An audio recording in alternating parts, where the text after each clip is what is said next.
Doctor Jitendra Awhad यांनी काल परवाच तत्कालीन प्रांताध्यक्ष सुनीलजी तटकरे साहेब यांनी त्यांना पुरंदरेंच्या विरुद्ध भूमिका घेत असताना दम दिला अशा प्रकारचं वक्तव्य केलं। खरं तर डॉक्टर जितेंद्र आव्हाडांना यानं कोणी दम देऊ शकतं ह्या गोष्टीवरच सामान्य माणसाचा विश्वास बसणार नाही। पण त्यावेळेला घडलं असं होतं की शिवशाहीर बाबासाहेब पुरंदरे यांच्या इतिहासामधल्या काही वादग्रस्त गोष्टींवर आक्षेप डॉक्टर जितेंद्र आव्हाडांना होता।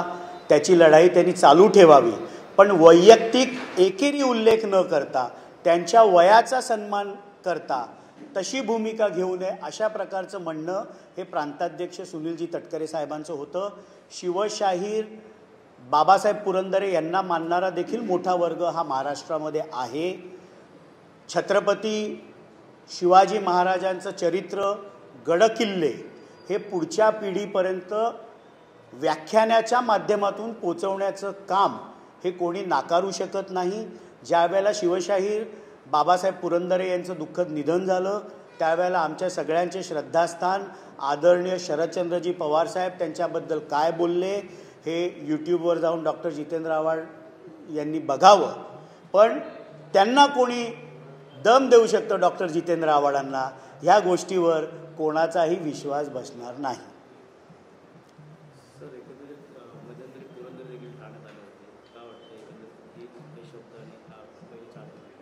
नाही, माझं मत आहे की जसा इतिहास हा कायम बदलत असतो, इतिहासाचा ज्यावेळेला आपण रिसर्च करतो, नवीन नवीन पुरावे आपल्या समोर येतात त्यावेळेला इतिहास बदलत जातो। तसंच डॉक्टर जितेंद्र आव्हाड आहेत की ते कायम इव्हॉल्विंग असतात, त्यांच्या भूमिका बदलत असतात। मला चांगलं आठवतं आहे की संघर्षाच्या माध्यमातून ज्यावेळेला किल्ले स्पर्धा ते घ्यायचे तेव्हा एका वर्षी त्यांनी स्वतः शिवशाहीर बाबासाहेब पुरंदरे यांना प्रमुख पाहुणे म्हणून बोलवले, त्यांचा सत्कार केला होता। आणि ह्याची संपूर्ण माहिती, कारण मी त्यावेळेला राष्ट्रवादीत नव्हतो, उदय मोरे आणि प्रभू हे देऊ शकतील। त्यावेळेला स्वतः डॉक्टर जितेंद्र आव्हाड यांनी त्यांना निमंत्रित केलं होतं, त्यांचा सत्कार केला होता। पण ठीक आहे, as history evolves itself, doctor Jitendra Awhad also evolves and changes his position. Sir, अनेक मंत्रिपद नेतेपद देखील त्या तटकरेंच्या कुटुंबाने दिलं, परिवाराला असं देखील कोणाला दिलं एवढं करून 2017ला ज्यावेळेला जिल्हा परिषदेच्या निवडणुका झाल्या त्याच्या आधी डिसेंबर 2016मध्ये प्रांताध्यक्ष सुनीलजी तटकरे साहेब असतील, आमदार सुरेशजी लाड असतील, शेकापचे नेते माननीय जयंतभाई पाटील असतील, विवेक पाटील असतील, मीनाक्षीताई पाटील असतील, हे सगळेजण बसले आणि पहिल्यांदा शेकाप आणि राष्ट्रवादी अशा प्रकारची युती ही जिल्हा परिषद निवडणुकीमध्ये त्यावेळेला झाली। 2.5 वर्ष राष्ट्रवादीचा जिल्हा परिषद अध्यक्ष आणि 2.5 वर्ष शेकापचा जिल्हा परिषदेचा अध्यक्ष अशा प्रकारची त्यावेळेला ती युती झाली होती। आणि म्हणून आदिती तटकरेंना पहिले 2.5 वर्ष जिल्हा परिषदेचे अध्यक्षपद मिळालं। आदिती तटकरे यांनी आपल्या कर्तृत्वाने, आपल्या कामाने आपली ओळख बनवलेली आहे। मागच्या वेळेला त्या आमदार झाल्यानंतर पहिल्यांदा राज्यमंत्री झाल्या, रायगडचं पालकमंत्रीपद त्यांच्याकडे होतं। त्यावेळेला ज्यावेळेला नैसर्गिक आपदा, वादळ असेल, लँडस्लाईड असेल झाले त्यावेळेला सर्वात पहिले जर कोण पोचलं असेल तर त्या आदितीताई तटकरे होत्या। अत्यंत संवेदनशील, कमी बोलतात, आपल्या कामातनं बोलतात। आत्ता सध्या त्यांच्याकडे महिला व बालकल्याण मंत्रिपदाची जबाबदारी आहे। ठाण्यात देखील त्या ज्यावेळेला आमच्या राष्ट्रवादीच्या कार्यक्रमाला आल्या होत्या, कळवा हॉस्पिटलमध्ये दुर्दैवी मृत्यू झाल्यानंतर लगेच तिथे पहिले भेट द्यायला जाऊया अशा प्रकारची ती भूमिका होती आणि राष्ट्रवादीला आम्हाला त्यांचा सार्थ अभिमान आहे।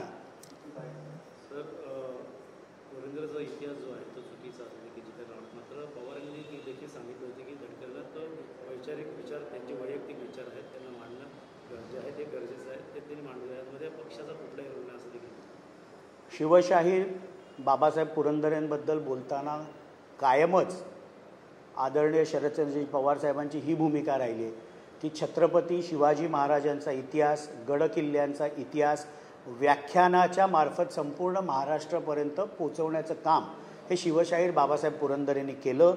त्यांच्या इतिहासामधील काही मुद्दे हे वादग्रस्त होते, त्याच्यावर चर्चा होऊ शकते, त्याचा विरोध होऊ शकतो, पण त्यांचं योगदान तळागाळातील माणसापर्यंत छत्रपती शिवाजी महाराज, महाराष्ट्रातील गडकिल्ले व्याख्यानामार्फत ते ज्यांनी पोचवलं, अखंड आपलं आयुष्य त्याच्यासाठी समर्पित केलं, हे त्यांचं योगदान मात्र आपण नाकारू शकत नाही.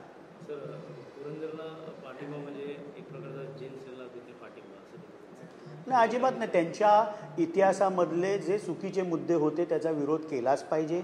छत्रपती शिवाजी महाराजांची जर बदनामी करणारं लिखाण त्यांनी केलं असेल तर त्या मुद्द्यांवर चर्चा होऊ शकते, त्याचा विरोध होऊ शकतो.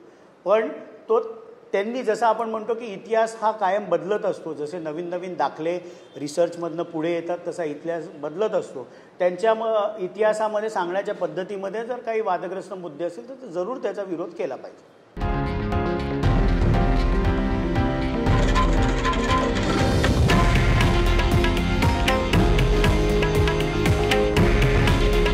हे आहे देशातील नंबर 1 न्यूज नेटवर्क आणि आपण पाहत आहात TV9 मराठी. काळजी तुमची, हित महाराष्ट्राचं.